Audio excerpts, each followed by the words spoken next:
A few days after, the emperor returned from the army, and at the end of 2 months, he went to Fontainebleau. I followed him thither almost immediately. As soon as I arrived, the empress sent me word to come to her apartment by a back staircase. I found her melancholy, and her countenance betrayed the effect of strong agitation. "Fouché has just left me," she said. "And what do you think he said to me? 'Madame, your majesty must give France and the emperor a great proof of devotion. It is necessary for the emperor to leave behind him children who may perpetuate his name, and give to France a family that may deprive the Bourbons of all hope of return. 10 years' marriage leaves the nation and the emperor no expectations of having any children by your majesty. You are therefore, in this respect, the only obstacle to the solid happiness of France. Vouchsafe to follow the advice of a man who is wholly devoted to you. The peculiar situation in which you are placed obliges you to make a great sacrifice, to your own glory and the interest of all. I know how hard it will fall upon you, but your noble mind will easily learn resignation. The emperor will never dare to propose it. I know his attachment for you. Be greater than he is great, and give this last token of devotion to your country and your sovereign. History will repay you for it, and your place will be marked above the most illustrious women that have sat upon the throne of France." I was utterly disconcerted at that speech, added Josephine. The only reply I could give to so strange a proposal was that I would consider it and give him an answer in a few days. Lend me, therefore, your advice, you who are at once a relation and a friend to me. Does it not appear past all doubt that Fouché has been sent by the emperor and that my fate is already decided? Alas, to descend from a throne is no sacrifice to me. No one knows how many tears I have shed over it. But to lose also the man on whom I have bestowed all my affection, that is an act of self-denial to which my resolution is not adequate. I shared the empress's surmise that Fouché had been sent by the emperor, but that strange news surprised me as much as it did her, and I asked for some hours to reflect before I gave her an answer.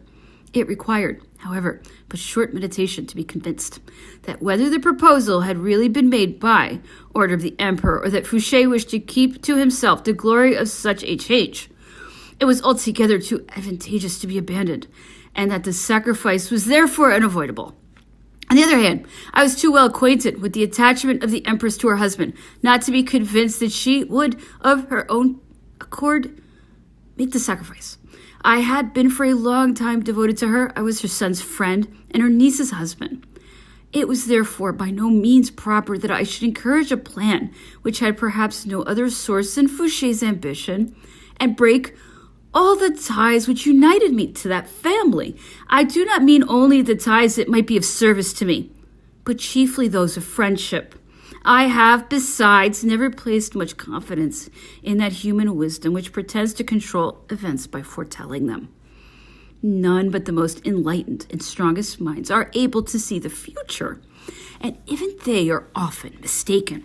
I advise the empress to remain silent on this subject, to let the emperor begin, and to declare to Fouché that as her first duty was attachment to the emperor, her second was obedience, and that in consequence she did not wish to hear any more upon the subject from any other person than the man who held her fate in his hands. She approved of my advice and followed it, but the storm was not long before it burst.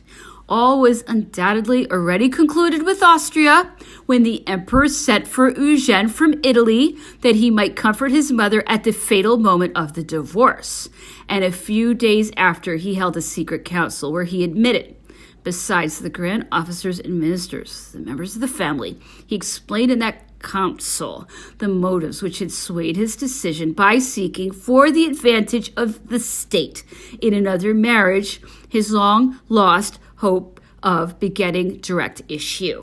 He gave them afterwards to understand that he was at liberty to choose his new consort either in the House of Austria or in that of Russia, or in some of the sovereign houses of Germany.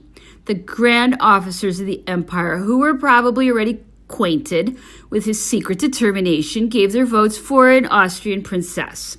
Prince Eugène was of the same opinion and adduced as his principal motive the Roman Catholic religion, in which the Archduchess was bred. The King of Naples gave his vote for a Russian princess. on account of the advantage that would accrue from a union with the most powerful sovereign of Europe and the most distant from France. He opposed the alliance with Austria by recalling the fatal experience we had already reaped from it. A family alliance, he added, never gave to France any real advantage. France will be obliged to support all the wrong steps of the foreign government and to share its heavy and dangerous burthens. Nothing but the situation of Austria can force her to a connection which in her proud heart she certainly detests. It is Austria who more than any other power has given the force of a maxim to the idea that sovereigns have no relations. France will be obliged to support her at great cost in her awkward and frequently dishonest policy, and in the wars she so badly manages. And when in our turn we shall want her as an ally, we shall find in her neither energy nor fidelity. An alliance with Russia has none of those dangers for us. These were very sensible observations, but could have no effect against a fixed resolution. I have been told that some proposals of a marriage with the Grand Duchess had really been made, and the person who entrusted me with that secret enjoyed such a high character for honesty and was in so favorable a situation to get acquainted with the most important affairs that I can have no doubt upon the subject. However, the emperor was at that time so strongly determined that the debate of which I have been speaking could have had no other foundation than a feeling of vanity to which he was perhaps not altogether a stranger, and some political object which I could never discover. A few days before he had sent for me, he had been looking out for some friend of the Empress who might help to sweeten the bitter about to be presented to her. His choice fell on me. The nation, he said, has done so much for me that I owe her the sacrifice of my dearest affections. Eugène is not young enough for me to keep him for my successor, nor am I old enough to give up all hopes of having children, and yet by Josephine I can have none. The tranquility of France requires my choosing a new consort. The Empress has lived already for several months in all the torment of uncertainty. Everything is settled for my new union. You are the husband of her niece. She honors you with her esteem. Will you not take upon you to acquaint her with the fatal news and prepare her for her new situation? I answered that my relationship to the Empress did not permit me to undertake that commission, that the attachment I had at all times professed for her left me no plausible reason wherewith to justify such a misfortune, and that it appeared to me more proper that His Majesty should select some person for whom the commission might be of a less delicate nature. He did not seem at all offended at my refusal, and he gave the charge to Monsieur N., who acquitted himself with propriety and success. The arrival of Prince Eugène was a great comfort to Josephine, when in the council before the emperor and in the presence of the grand officers of the empire, she was obliged to declare that she consented to the divorce. She displayed so much courage and firmness of mind that all the spectators were deeply moved. The next day she left the Tuileries, never to return more. The emperor had during the preceding day passed some hours with her. His grief was sincere, and the man whom the most important events could not even shake for an instant bent his knee before that excellent woman and shed abundant tears. I went to see her the morning before her departure. Some persons of the court came coolly to take leave of her and express in an embarrassed way a few insincere wishes. And when she got into her coach with the Countess d'Alberg, her lady of honor, and with her chevalier d'honneur, not one single person remained to show her a grateful face. Every wish, every pretension was already directed towards the new court. The emperor retired for a fortnight to Trianon. His grief was deep and sincere, but the Archduchess arrived, and from that moment he gave himself entirely up to the joy his new bride promised him. Fortune, which till then had seconded his genius, bestowed unreservedly this new favor upon him. The young empress was tall, well-made, and in excellent health. She appeared adorned with all the grace and beauty that usually accompany youth. Her face, which displayed the family features of the imperial house of Austria, was remarkable for an air of kindness, and unlike the rest of her family, her smile was amiable and sweet. The luster that surrounded her, the splendor of the first throne in the universe, all the arts vying with each other to please her, a young, brilliant, and warlike court at her feet. The attentions paid her by the emperor, whose fame had for several years already struck her imagination, made her abode in Paris delightful to her. She frequently expressed her satisfaction with a warmth and a naivete that made her generally beloved. The marriage ceremony took place with great pomp. Many persons, however, recalled to their memory the arrival of the Archduchess Marie Antoinette and the fatal fireworks let off in the Place Louis XV, where so many lives were lost.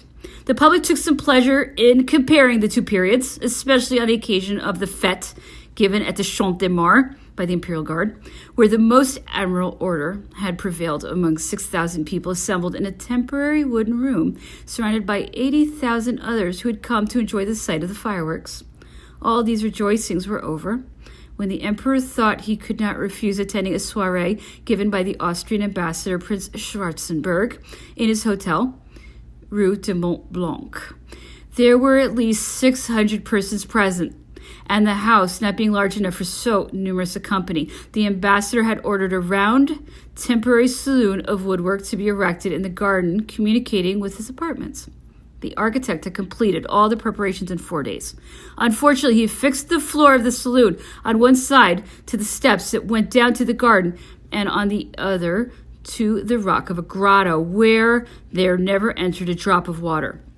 A gallery, also of wood, had been erected, leading to the Rue de Provence. It was in the beginning of summer, and the heat was excessive. Gauze and muslin draperies, with a great profusion of garlands, lined the saloon in all its avenues. An immense quantity of wax candles added to the heat of the atmosphere, and gave to all the ornaments a most inflammable dryness. A candle fell against one of the curtains of the gallery and set fire to it. One of the chamberlains, a man of very tall stature, perceived it and tore it down, but the flames extended with so much rapidity that in a few seconds they reached the saloon and quickly spread all round the room. Everybody ran towards the garden, but as there was only one door, the company was all crowded to the same point. The floor gave way, and many persons fell into a hollow of more than 5 feet deep. The confusion then grew excessive. The cries of despair and fright, the dismay, and the wish to escape from the danger that spared neither sex nor rank, made the scene horrible to witness. The flames having soon reached and consumed the roof of the saloon, the ceiling fell in, and the whole presented the appearance of a vast furnace. In 3 minutes' time, the flames had spread in every direction.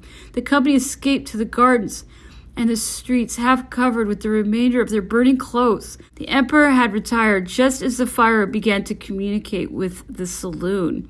But after having placed the empress in safety, he quickly returned in a plain dress with Prince Eugène, who had saved the Princess Augusta, with great presence of mind. At that moment, the sight was appalling. Some unfortunate women who had fallen under the floor had attempted to get out through the beams that supported it, but already half burnt. They vainly extended their wounded arms through the bars, and when assistance came, it was too late. Those who were saved died a short time after an excruciating pain. The Princess de la Dijon, a woman as remarkable for her beauty as she was respectable for her virtue, was carried, nearly half burned, to the lodge of a poor portress of a neighboring hotel. She was speechless. The old woman covered her with her own clothes, and a Swedish officer who had saved her, without knowing who she was, brought her in a hackney coach to Passy, where he supposed she lodged, as that had been the only word she had been able to utter. He went with her from door to door until at last her servants recognized her voice. The unfortunate lady died 4 days afterwards, in the prime of her age, after having given with tears her blessing to her daughter, who was married at her bedside. The fate of the Princess Schwarzenberg, sister-in-law to the ambassador, was no less tragical. She was at the ball with her children, radiant in beauty, splendidly dressed and glittering in diamonds. She saved herself in the garden, where, not seeing her eldest daughter by her side, and having sought for her in vain, the courageous mother flew back to the saloon. The floor sunk under her feet, and she was engulfed in the flames. A few hours later, when the fire was at last extinguished, she was found a shapeless corpse, burnt to the bones, blackened and shrunk to half her size. She was only known by the rings she wore on her fingers. Some business had kept me at home. The blaze of the fire and the public alarm made me fly to the fatal scene. It was no longer possible to come near it. The mob filled all the avenues. Their unpitiful memory recalled the misfortunes of the Place Louis XV at the marriage of Marie Antoinette. The most dismal comparisons, the most sinister predictions accompanied the name of Maria Louisa. And I went back, my heart deeply grieved at the behavior of the crowd who showed so little sensibility for their victims, and who, by the cruel malice of their observations, gave but too sure a proof that they felt no pity for the unfortunate persons whose pleasures and high rank wounded their vanity. The fatal forewarnings of the people were, however, not immediately confirmed. The Empress was delivered of a son on the 20th of March. Her pregnancy had given great hopes, and the people who had frequently enjoyed the sight of her showed her all the interest she could wish to inspire. Government had announced that if she were delivered of a son, the salute would consist of 101 guns, but only of 25 if it were a princess. At the 26th gun, the joy of the people was carried to a fit of delirium, not only in Paris, but all over France. I call the whole generation to witness that all her wishes were fulfilled. The prosperity of the state seemed assured, and France delivered from all fear of revolution. It was then, I have often since repeated with many other people, it was then that the emperor ought to have hung up against the wall his conqueror's sword and sought rest in the administration of his extensive empire. France would have been happy, and the memory of the Bourbons forever buried in oblivion. The Empress's delivery had been tedious. She suffered severely for several hours. I arrived at the palace a short time before it was over, although I was not called there by my rank, but I had free access at all hours. The emperor was much agitated and went continually from the saloons to the bedchamber and back again. At last, the medical gentleman, appearing in some doubt as to the mode of delivering the princess, the emperor said to them in a loud voice and much moved, "Do as you would with the citizen's wife, save the mother by all means." The child came, however, safe into the world, and the emperor immediately presented it to us. The wishes for his welfare and the general emotions were sincere. May he one day realize all the wishes that accompanied his birth. And if it be not for the happiness of France, may she still one day be proud that he was born among her children.